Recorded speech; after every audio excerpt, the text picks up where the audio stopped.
It was intentionally made to be complicated so you could not follow the money. And what we're trying to do today is show you how to follow the money. Okay, that was yesterday. Now today, Republicans accused the FBI of providing cover for the Bidens.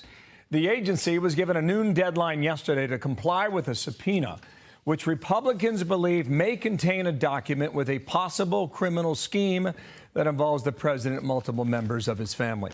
South Carolina Republican Nancy Mace, you just saw her in camera, back with us now, and good morning to you. Thanks for coming back. I want to try and advance the story a little bit, okay? The FBI came out with a statement with regard to this alleged document saying that it was unverified. And since it was unverified, they don't want to establish its credibility or, quote, weigh it against other information verified by the FBI. Where do you stand on that as of now, Congresswoman? Well, I have one message for the FBI's Christopher Wray. This is just, and I'm looking right at you, Mr. Wray, this is just the tip of the iceberg. Man up and do your job. And what we've seen and tried to show through bank records, and the Biden family has been playing a shell game with millions of dollars from our adversaries, including communist China.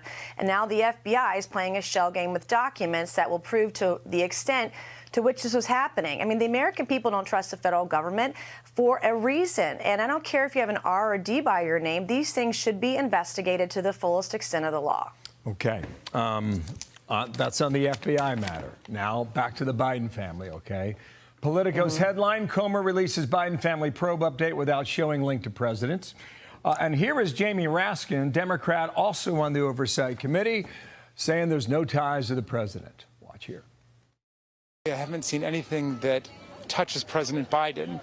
There's obviously a lot about Hunter Biden and allegations about other members of the family, but I haven't seen anything that really connects to President Biden. I understand the nature of the game here. I just don't think they've laid a glove on President Biden. So what your committee laid out was allegedly 20 different LLCs that were used in a personal way, in a business way, money going here, money going there. But you heard the claim from Democrats and many others. What? Well, before you answer that, as we try and advance the story, what can we expect next from your committee? Where's this going? Well, you'll continue to see us investigate and have more updates like the press conference yesterday. And everyone wants to say there's no connection to the president. We have debunked many of the lies that have been told. We were told that the laptop was fake. It was not. We were told that Joe Biden, that this didn't happen while he was vice president. It did. We proved that with Romania yesterday. And the Democrats and the left want to say that has nothing to do with President Biden, except for the fact that this is literally his family tree, including a grandchild and nieces and nephews that are likely just innocent collateral damage and had nothing to do with any of this. But when you look at the number of shell companies, the millions of dollars being moved around, the access they had to the president, vice president, this is the most corrupt scheme in American politics, and it ought to be investigated to the fullest extent of the law. And the left has said for years, well, that no one is above the law. We'll prove it. Put your money where your mouth is. Nancy Mace, thank you for your time. No date on the next update, though, right? Not yet, but we're still working through the documents. Yesterday with the bank records, that was just 4 of a dozen banks that we're investigating bank records on. There's a lot more to go still yet. We shall wait